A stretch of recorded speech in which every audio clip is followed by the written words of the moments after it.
आज हम बात करेंगे ऐसी 6 चीज़ों के बारे में जो हर घर में होती है और उसकी वजह से छोटा आर्गूमेंट या बड़ा आर्गूमेंट या बड़ी फाइट्स भी हो जाया करती है। बहुत ही सिंपल एंड बेसिक सी चीज़ें हैं, लेकिन इनके बारे में कभी हम डीपली सोचते ही नहीं। तो आज हम इस टॉपिक पे डिस्कस करेंगे। So let's get started.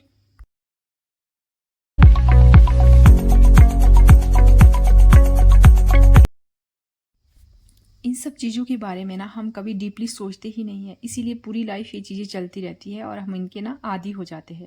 और ऐसे ही लड़ाई झगड़े मतलब लड़ झगड़ कर ही ना ज़िंदगी बीत जाती है। जहाँ एक्शन लेना होता है वहाँ एक्शन नहीं लेते, जहाँ पे हमें चुप रहने की ज़रूरत होती है वहाँ चुप नहीं रह पाते। क्योंकि किसी भी घर में सब कुछ पॉजिटिव हो या हर चीज़ नेगेटिव हो ऐसा तो हो ही नहीं सकता। दोनों चीज़ों का परसेंटेज ना ऊपर नीचे हो सकता है। खुश रहने के लिए बैलेंस सीखना पड़ता है आपको लाइफ की सिचुएशन के साथ। मतलब अगर बैलेंस करना आ गया ना तो कंप्लेंट, एक्सेप्टेशन, विश लिस्ट ये सब खत्म हो जाएगी। इस पोजीशन में आपको सब अच्छा लगता है, जो बढ़िया नहीं है वो भी अच्छा लगेगा। और रिलेशन की बात करें तो कुछ सुन लिया, कुछ कह लिया, जहाँ हेल्दी बाउंड्री सेट करनी है वहाँ हेल्दी बाउंड्री सेट कर दी। एंड जो लोग आपकी लाइफ में होना डिज़र्व ही नहीं करते उनके लिए फिर फियर फैक्टर निकाल के थोड़ा सा एक्शन ले लो। बस यही कर लो तो बात बन जाएगी। तो बात करते हैं कौन सी ऐसी चीज़ें हैं जो लड़ाई का कारण बनती है। तो नंबर 1 है कंपैरिजन। कंपैरिजन ध्यान देना इस बात पर, मतलब आपको ना ये ना कॉमन सी चीज़ लग सकती है, बट इससे ना दिलों में बहुत ज़्यादा खटास पैदा होती है। आपके घर में कितना होता है, कौन करता है, कहीं आप तो नहीं करते। हम हमेशा चाहते हैं कि हमारे बच्चों में मतलब बड़ों में प्यार हो, लेकिन उन दोनों में कंपैरिजन करके हम ही उस मतलब बॉन्ड को ना वीक कर देते हैं। कंपैरिजन एक बिल्कुल ही गलत स्टेप है कुछ भी सही करने के लिए, बिल्कुल गलत है। आप किस मतलब किन्हीं दो लोगों को ना अगर कंपेयर करेंगे ना वो कभी भी एक दूसरे को पसंद ही नहीं करेगी। हमेशा याद रखना, मतलब इस सोच से बड़े क्या छोटे क्या ना बड़े भी बहुत चिड़चिड़े हो जाते हैं और घर में आर्गूमेंट्स होते रहेंगे। अब बात करते हैं बड़ों के कंपैरिजन की। जैसे मतलब क्या होता है कि घर के बड़े बुजुर्ग या हम भी कल को उसी कैटेगरी में आएंगे, तो हम ये चाहेंगे कि हमारे घर में बेटे बहुए सभी हंसी खुशी मिलकर रहें, लेकिन खुद ही उनको कंपेयर करके सारा काम ना बिगाड़ देते हैं। जब आप लोगों के खुद के 2 बच्चे ही सेम नहीं है ना, तो जैसे यहाँ डॉटर इन लॉज की बात कर रही हूँ, मैं बहू की बात कर रही हूँ, तो डिफरेंट फैमिली से आई हुई 2 लड़कियों से आप क्यों उम्मीद कर रहे हो कि वो सेम क्वालिटी की होगी। उनके तो जीन्स, अपब्रिंगिंग, लाइफस्टाइल सब कुछ डिफरेंट है। तो रहने दो ना उन्हें वैसे ही जैसी पर्सनालिटी वो कैरी करती है। कोई एक आपकी नज़र में मतलब अच्छा कर रही है, दूसरी नहीं। सिर्फ आपकी नज़र की बात कर रही हूँ मैं। It's okay. खुद एक रीज़न मत बनो डिफरेंसेस क्रिएट करने का। क्लियर। बात करते हैं सेल्फ कंपेयर की। कहीं आप तो नहीं कर रहे अपना कंपेयर किसी और के साथ। देखो, कोई ज़्यादा इंटेलिजेंट होगा तो कोई थोड़ा सा कम, तो इससे क्या मतलब उतनी बड़ी बात तो नहीं है जो एक्सेप्ट नहीं की जा सकती। हमें दूसरों जैसा बनना ही क्यों है। देखो, अपना बेस्ट वर्जन बनना है तो ये डिसाइड करो आप किससे बेस्ट हो, उसमें और मतलब उसमें और ज़्यादा हम मैं कैसे बेस्ट हो सकता हूँ या हो सकती हूँ, या कुछ नया सीख सकते हैं आप। कोई और क्या कर रहा है, कैसा कर रहा है, उससे जेलस करने की या खुद को उनके साथ कंपेयर करने की ना कोई भी ज़रूरत नहीं है। एंड दूसरा पॉइंट है एक्सेप्टेशन। मतलब जो रिलेशनशिप है ना, मोस्टली मतलब जो ये लड़ाई झगड़े का कारण बनती है वो है ओवर एक्सेप्ट करना। आपको किसी के लिए कुछ करना अच्छा लगता है पर सामने वालों को नहीं लगता। कुछ चीज़ें ना कुछ लोगों के लिए बनी ही नहीं होती। 2 ऑपोजिट लोगों का साथ में टाइम बिताना अपने आप में एक चैलेंज है। खुद को मतलब चार्मिंग क्यूट मत बनाओ, स्ट्रांग बनाओ ना खुद को।